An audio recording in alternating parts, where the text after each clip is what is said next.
I don't believe in luck. It's a matter of putting yourself in a position to be exposed to new things and to new people.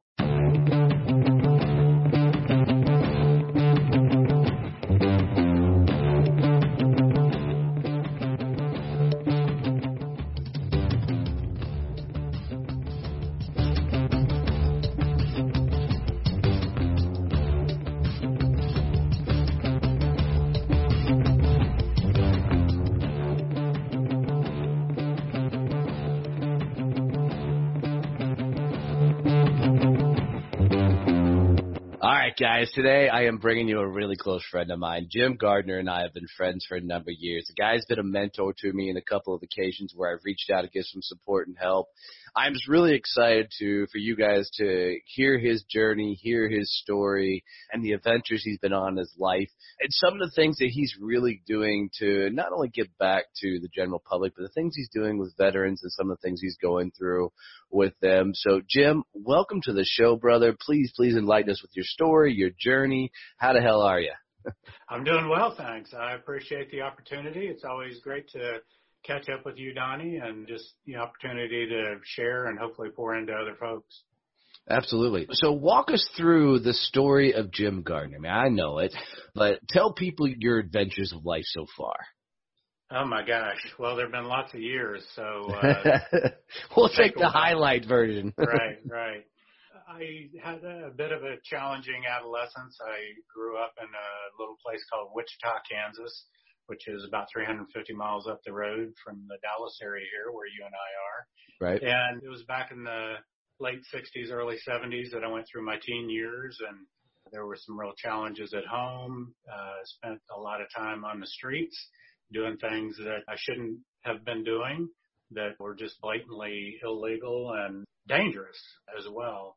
And at that same time was having challenges in school. Didn't learn until years later that I'm dyslexic, and so kind of figured it out how it is to why things were challenging. It was tough to read, and if you can't read, doesn't matter what the subject is, it just makes it tough. So didn't want to be there either, and so that just put me in the streets even more.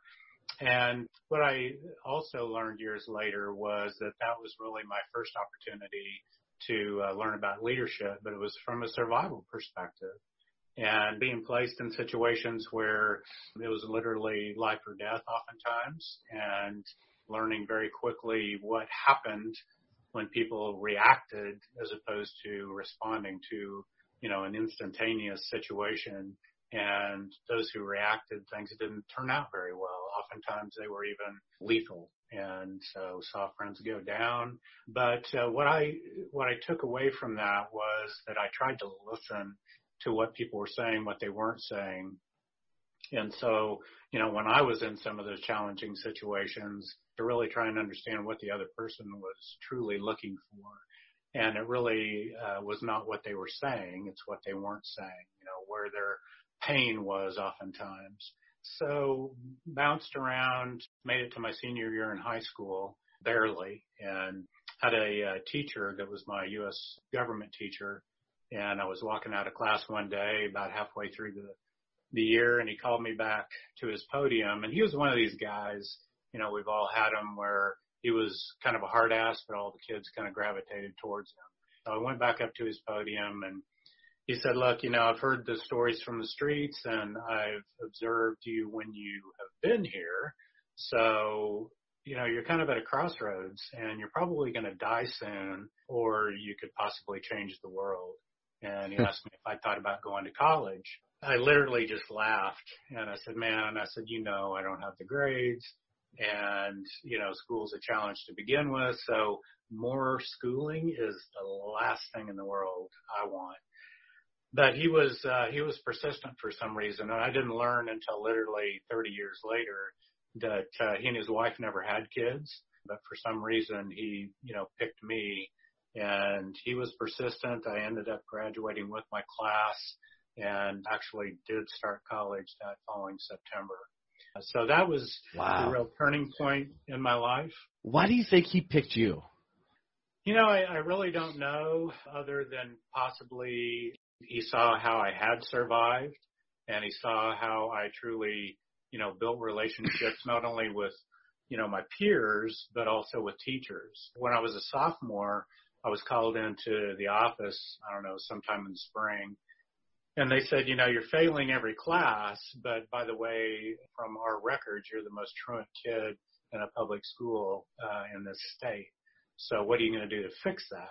So I actually went to some teachers who weren't even my classroom teachers. And again, it was just something they saw in me that they were willing to help. And, I ended up being able to pull my grades up that year to C's and B's and skated through. So, but, during that time too, as turbulent as it was and all the things that I was doing, I got exposed to motocross. And obviously it takes a little bit of money to, have a bike and be able to race. And a big part of that is the physical aspect. And so at about 15 years old, I learned, that you really do benefit from being in shape. So that ties into the story a little bit later on, but really started, working out when I was 15 to be able to do that. And you might wonder, well, how do you pay that bill as far as being able to have a bike and entry fees for races and that kind of thing? Well, that came illegally as well. The thing was, all the crazy things that were going on, I never got caught. We'd even taunt the cops sometimes just for a little extra, challenge, but never got caught. And so I didn't have a record, which, as it turned out, was obviously a blessing as well. So anyway, ended up starting college and got into the engineering aspect of things or disciplines. And that's kind of another story, so I won't go into that here. But I had to have an elective and chose this thing called entrepreneurship, which I really couldn't pronounce or let alone spell at that point in time. And so that professor kind of took me under his wing. So he was kind of my second mentor. And you're going to notice a bit of a theme when it comes to mentors as we go along here, which I think is really important. He was telling me that he and the dean of the business school, this was at Wichita State University, were starting a brand new program that was called the Center for Entrepreneurship. And he wanted me to become involved in that. And people may not realize Wichita really is kind of a hotbed of business. That's where Pizza Hut was founded, Coleman Outdoor Products, Rent-A-Center, Koch Industries, Learjet, Cessna Aircraft, Beech Aircraft, on and on. And so the dean of the business school had consulted with a number of these founders and executives from those companies and decided it would be beneficial to the community as well as the university to kind of start this program that really turned out to be kind of a mastermind and, pull that expertise, that knowledge, that wisdom in and allow people who had businesses or wanted to start one to come in and get good advice from, these people who had been, just crazy successful. So it's like, what am I going to do to be a part of that? I mean, that doesn't even make any sense. I have no connection with these people. But as it turned out, I did have a little bit of a technology piece to add. And again, I won't go into the details. I've got a couple of books that explain that. But as it turned out, Pizza Hut was doing everything manually at that point in time for 4,000 stores around the world. And they decided they needed to automate some things. So I became part of a team that started developing some technology that turned out to be what we know today as point of sale. So that was my first real foray into the business world and a bit of entrepreneurial aspect as well, from the standpoint that Pizza Hut was, only at that time about 20 years old, so still fairly young, and, learning a lot of new things about business and what have you. So you go from a young punk on the streets, raising hell, causing issues, to motocross and financing that through creative endeavors, let's say. Right. To an entrepreneur school to help creating the first POS system for Pizza Hut. Right. At what point in your youth did you say, I'm going to be a corporate America guy? Never. Right. In fact, that's what I told that high school teacher. The last thing I want to do as well is sit behind a desk shuffling paper, because that was my view of the business world at that point in time. And what's crazy for me about that, Jim, is, for me growing up, success as a kid for me was the ivory tower. I wanted to be in corporate America. Put me in the suit. I mean, that was success for me. And then, like most people, when they get to whatever their perceived level of success is, they're like, that's it? This is it. And I realized, quickly at that time that wasn't success for me. So it's interesting to hear about somebody who has the same type of childhood I had. Their goal wasn't to be in that realm. Right. No, I mean, in high school, my thing was, when I had it for some reason, I knew that I needed to graduate from high school to at least, have that under my belt. But I just figured, I'd race motorcycles, and when I got too broken to do that, I'd just go to work for a motorcycle shop, fixing bikes or whatever. I had no real aspirations, beyond that. So, just kind of fell into these things. But, just to touch quickly, taking from the streets, I don't believe we ever lose fear, but we become fearless. So the word fear -less. And from that standpoint, I wasn't, fearful of dealing or engaging anyone. So I'd go to anybody on the street and, initiate whatever it may be. So when I was exposed to the Center of Entrepreneurship, you've got all of these high-flying executives and founders and what have you, and I wasn't fearful of engaging them either. And at that point, my curiosity, kind of like you were talking about, started to engage a little bit. Well, what can I do for these guys to where I may be able to learn some things as well? And so that's where I learned that when you really do, try to serve others and learn from them, then doors start to open. And that's literally, what took place over the course of my career. But that was the initial engagement with that. Yeah, and that's what I try and tell everybody is, everything you do in life is part of your journey. I mean, everything's a learning experience, the good, the bad, the ugly. They're all teaching you, they're all guiding you, they're all creating you to who you're going to become along this journey. And every life experience you go through, you're going to use it later in some aspect. You just may not know how it's going to benefit you in the future. Right. Who knew that a Troublemaker youth would learn skill set in that lifestyle that's going to help him, later on that he's going to use, whether it be street smarts or whatever else. So where do you go after Pizza Hut? So we got to be clear on that. Pizza Inn was over here in Texas, and Wichita. Although Pizza Hut became Tricon and then eventually Yum Brands, which is now here in Dallas as well. But anyway, it's both crappy pizza. I mean, sort of. Although when I was there at corporate, it was pretty cool because, just a real quick sidebar, they actually had R&D kitchens. We had a full restaurant built out inside the corporate headquarters where they would test everything from new napkins to placemats and menus and sauces and doughs and all of that kind of stuff. So the test kitchens were right next door to what was then known as data processing. And so we had the best of the best coming out of those kitchens all day long.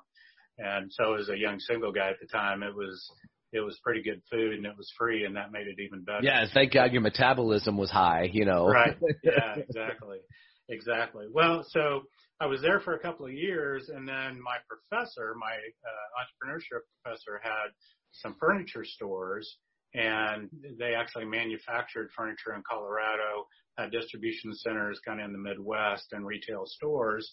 So he decided he wanted to automate, and he coerced me into leaving Pizza Hut and joining his company to become the general manager of his company at, I think I was about 22 years old at the time. So, that was pretty crazy as well.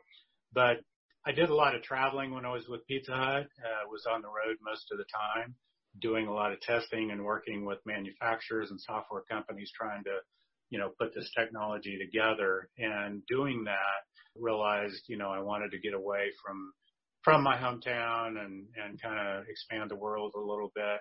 But in that traveling, I realized there was opportunity for technology that hadn't really been put together yet. So staying in hotel rooms back before there was, cable TV, before there was MTV and ESPN and those kinds of things. So you're aging yourself a little bit, Jim. Yeah, really. But it was, it's pretty boring. And, with what technology we were developing with point of sale, I realized that you could push data across phone lines. And if you could get that into a hotel room and connect it to a screen, like a TV, then you could access, information and do some additional things that you couldn't do at that point in time. But never really put all that together, and then ran across some guys down here in Dallas that had just left EDS. They'd been EDS executives. In fact, the president who hired me ultimately had been Ross Perot's personal assistant at EDS. He came out of the Marines and part of the Iranian hostage deal way back in the day. And they were building a database, if you will, of information where you could access movie guides and shopping guides, restaurant guides, those kinds of things. And it was kind of a precursor to the internet. So they convinced me to join them, and it was an opportunity to move to Dallas from Kansas. So it was a startup company. It was, pretty exciting, cool. And again, to work with some of these very successful people and, learn from them. So my third mentor was the president of that company, and he took me under his wing. And having been a Marine and involved with EDS, I learned so much, probably more from him than just about anybody as it pertains to business. But that just, opened more doors. Tandy Corporation decided they wanted to get into that space from a corporate selling perspective, not in their stores. And so they hired me as a product manager to develop a similar technology for them. And then from there, I won't go through all the details, ended up getting hired by another pizza company who wanted to do some new technology called Mr. Gaddy's. And they also owned a wholesale flooring company. So helped out with some automation there. And then had a neighbor who had gone to work for a little company called Fidelity Investments. And they had some technology challenges locally here. And so they kind of pursued me for about 3 years. I finally joined them and ended up running their retail data intelligence organization and introducing some new technology into Fidelity. And then ended up at Levi Strauss for 13 years, running most of the aspects of global IT for them. And all of that without a college degree, which a lot of us don't have. But my ticket all along the way was these mentors and just doors opening, because I was just a sponge to learn as much as I could, from every person I encountered, but to serve them as well. How could I help them be better? How could I make the organization better? And so all of that just continued. Yeah, no, that's the beautiful thing that a lot of people don't realize is they should seek a mentor. I mean, for my entire career, I've always had different people that I've reached out to at different points to help further me along, or in my terms, kick me in the ass a little bit to get me out of my own way so I can go a little bit further with it. To be honest, Jim, I didn't even know half of those stories, and I've known you for a number of years. I mean, right. So good on you, dude, for going through all those experiences, which makes a lot of sense knowing what you do now for a living and with people, where you came from to be able to be, earmuffs, Jim, because I know you don't cuss, but being such a badass that you are and doing what you do, walk us through what that lifestyle is now, what you do for a living to really touch the lives of a ton of people. Sure. Well, and so when it comes to the cussing, I once upon a time could embarrass you, my friend. But all of that, like you said, is part of the journey. So, there's no right or wrong, good or bad. It's all. I good. know I'm perfect, Jim. It's okay. Yeah. Absolutely. So what happened was, being in a global role for a period of time, it's always daylight somewhere. You've got employees all over the world, particularly being in the IT space. You just never get off the hook. I mean, ever. There's no Right. such thing as a vacation. Yeah, you go on a cruise, but people still can find you, And so I just got to the point that, I felt like that there was something better, more to do out there. And so left the corporate world in 2010. Wasn't exactly sure what I was going to do. A few months later, ran across a guy named John Maxwell, who most people would probably recognize, a leadership guru, world known, written 70 or 80 some odd books on leadership. So again, it was just a door opening, kind of a chance type thing that most people would say is just a matter of luck, but I don't believe in luck. It's a matter of putting yourself in a position to be exposed to new things and to new people, and that's kind of what happened there. So before I left the corporate world, one of the things really through Fidelity and through Levi, which was a total of about 24 years, I really enjoyed developing my people, the people that reported to me. And in doing that, it was helping them see what their true business was within the business, meaning that they don't just have a role, they don't have a job title. It truly is a functional business. So how do you grow that? How do you market it? How do you develop yourself to be able to add more value to that role, but also to the organization and for your organization? So in meeting John Maxwell, it just kind of took it a step further. Worked with his organization for, I guess, probably about a year, fairly intensely, learned a lot there. But that's where I realized I had truly found my calling, if you will, and that is to coach, which really is just teaching, right? So taking all of the aspects that I had learned through my journey, but also working with other people in addition to John Maxwell, who I've met, just to continue to learn what that really meant. You know, what is the structure of coaching and continuing to develop people. And so I've done that, like I say, since 2010. And today I'm an elite performance coach, as I call it. So I work with executives as well as athletes and sports teams on basically physical, mental, and emotional preparation. I find even in sports, it's interesting. It's all about the scoreboard for most people, but professional athletes on average, that scoreboard's only up there for a couple, 3 years. You know, in the NFL, the average life is about 3 years. So what happens after that?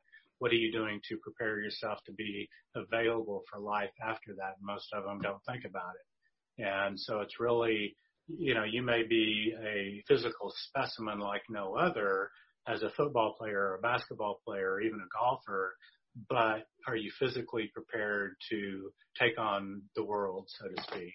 Well, and here's what I love about all this, Jim, is, you know, I may have not always found the mentors in my life, even though I've had some really cool ones along the way, but I've always had a coach.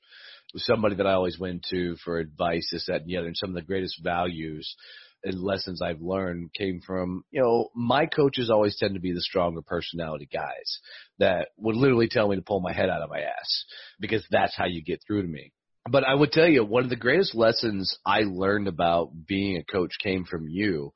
We sat down at a Starbucks over a cup of coffee. We were over in your neck of the woods. And one of the greatest pieces of advice you gave me is, Donnie, as you grow your business, is there's two types of people that you can help.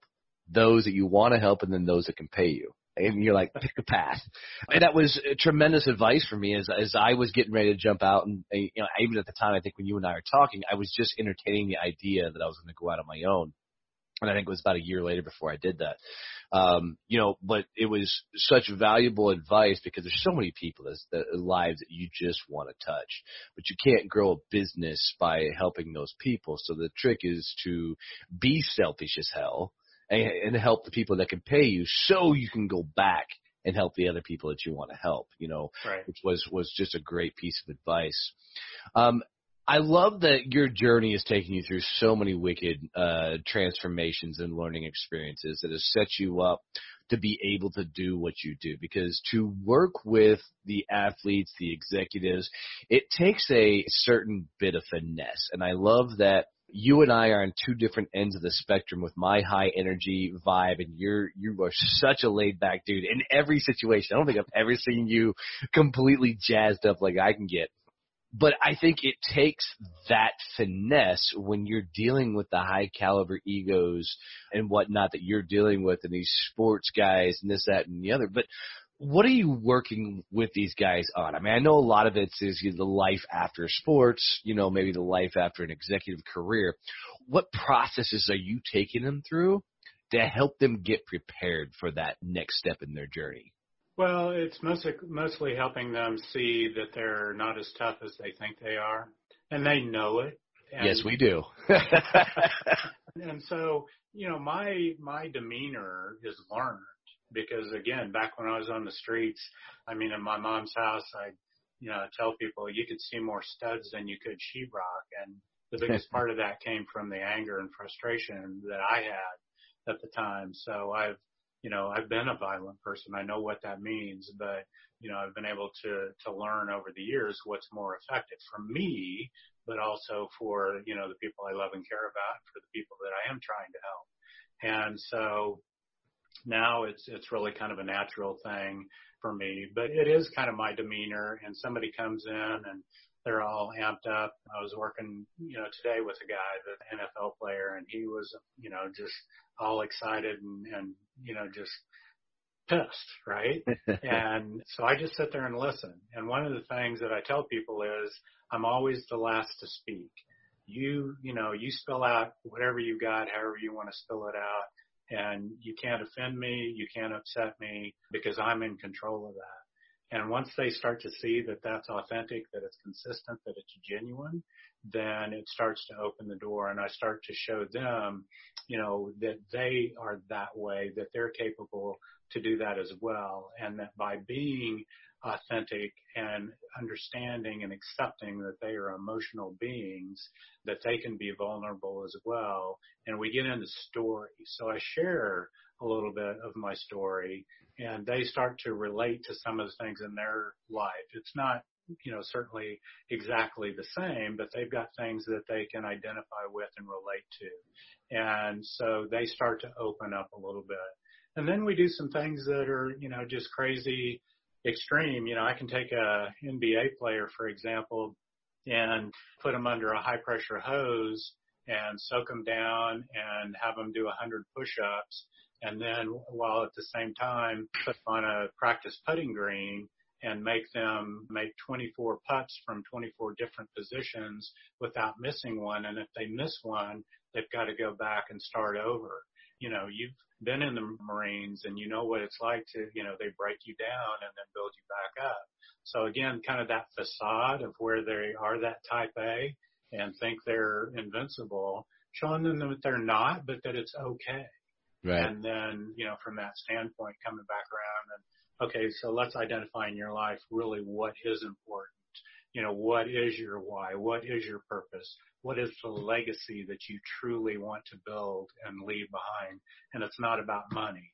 It's about the walk, about your journey that you want to create. That, your kids, your family, the people in your life are going to want to follow and continue once you're gone. And so it really opens their eyes. And, so again, in all three aspects, from a physical fitness perspective, we get into the mental fitness, and then the emotional fitness, which is really the most important part, but each one builds upon the other. You can't be emotionally fit if you're not truly physical fit to start with. And so just, various tools and exercises, and I'll just share with you and the audience, the most important thing from an emotional perspective is learning how to breathe. Because when you learn that tool and learn how to use it, it doesn't matter what the situation is, whether you're a sniper over in Afghanistan or whether you're getting ready to lead your first board meeting as an executive. When you learn how to breathe and do it properly, all of the stress sheds away, and you can focus on exactly what's going on, what's most important right here in the moment, and be present in doing that, not be distracted. So, just kind of an example of that's huge. Kind of that's huge. Just because I know, and thank you for sharing all that, walk us through what you're doing with the veterans right now, a program you're involved with, because I met you out there in Dallas at that venue, and wow. And walk us through that. Well, it's called the Adaptive Training Foundation, and so met a guy about 2.5 years ago by the name of David Bora, played in the NFL, and I won't go through that whole story, but he had a gym here in Dallas where he was training professional athletes. And we met, we just kind of had a bond. And so I started working with him a little bit. He invited me to come to the gym and observe what else was going on, and did. And what had happened was that he had met a Marine who had gotten blown up and lost both legs. He stepped on an IED and survived, had been strung out on meth and coke for a number of years. And when David met him, he just said, "Man, what are you doing to get in shape?" And he's like, "I have no legs. How do you do that?"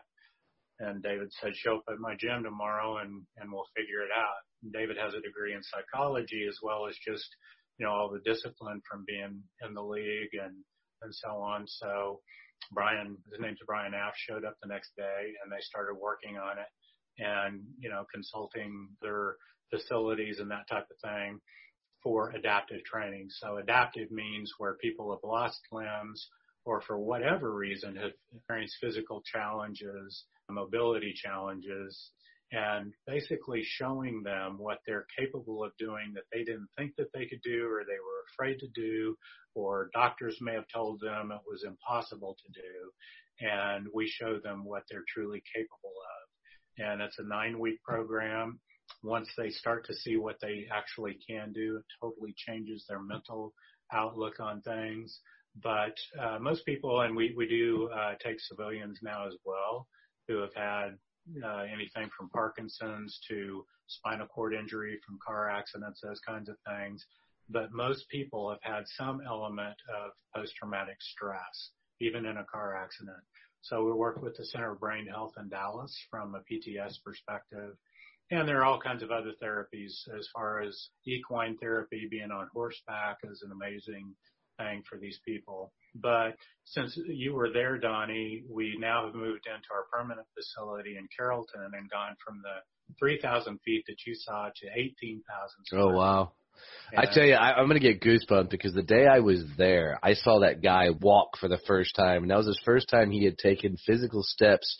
And I don't remember. It was years, I believe at that point. Yeah, it's 5.5 years. And I saw him actually stand up because of the work you guys were doing from the mental and the physical. And he walked. And literally, I got goosebumps just thinking about it. But 5.5 years that he hadn't been able to walk. And I don't know how long he was a part of the adaptive training program, but I know it was a good amount of time. And watch the emotion on his face when he got an asset back that he had lost. And what that did to him more mentally than physically was just a beautiful thing. Absolutely beautiful thing. Yeah, his name is Trent Fielder. Actually saw him today over at the gym. And so he was about 6 weeks into the 9 weeks when you saw him. And so he's gone on. He's doing public speaking. He spoke to the SMU athletic program, a number of churches, and so on and so forth. And he's actually training, if you can believe it, for a triathlon. Oh, my God. So, it truly is amazing what people are capable of. And, just to tie that back through everything that I've talked about, it's a matter of, again, not thinking that you have no fear, but being fearless, fearing less and trying something new and pushing yourself physically and mentally and even emotionally into that next realm, even when you think you can't. But going back to what you talked about a moment ago, too, we have to have mentors. We have to have accountability partners to be there and hold us accountable, or in some cases even just hold our hand, right, to get us to that next phase.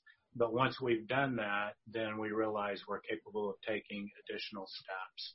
And so whether it's in business, whether it's in sport, whether it's just in life in general, we all have that capability. And tell people all the time, we're living half lives at best.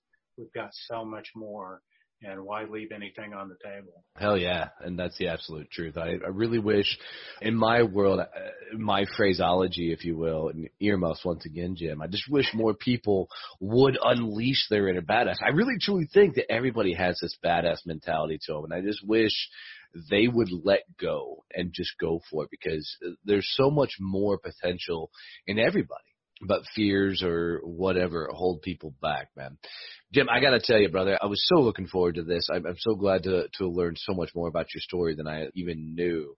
Truly blessed to know you, watch your journey, watch your story unfold. Because even when you and I originally met, you've gone 20 times above that level of the guy that I originally met. So it's been fantastic watching your journey and how successful you've come.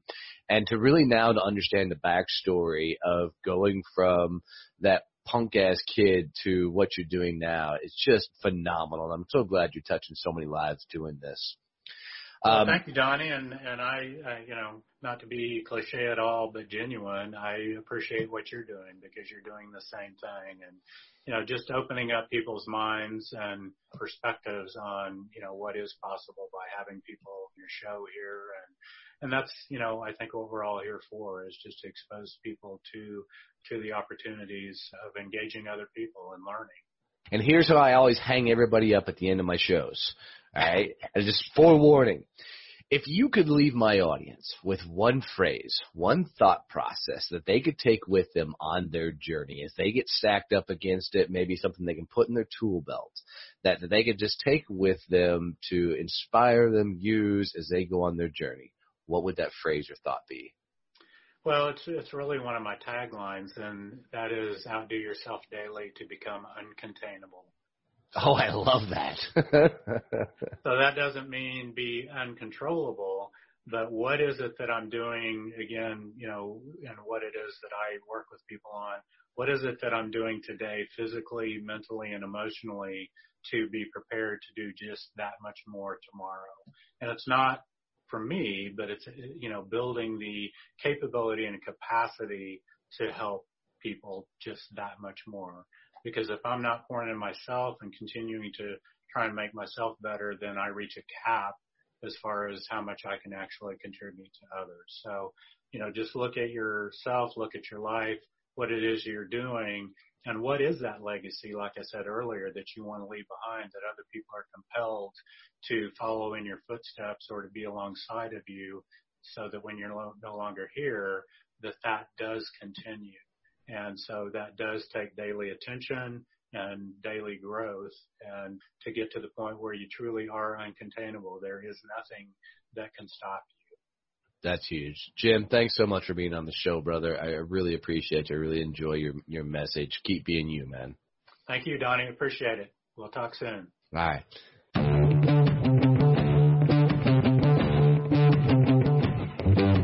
Hey, guys. Seriously, thanks for listening to this badass episode. I love doing these. I love to hear people's stories and journeys. But what I love most is if you can comment, if you share, if you can tell your friends about this podcast, that would mean everything to me.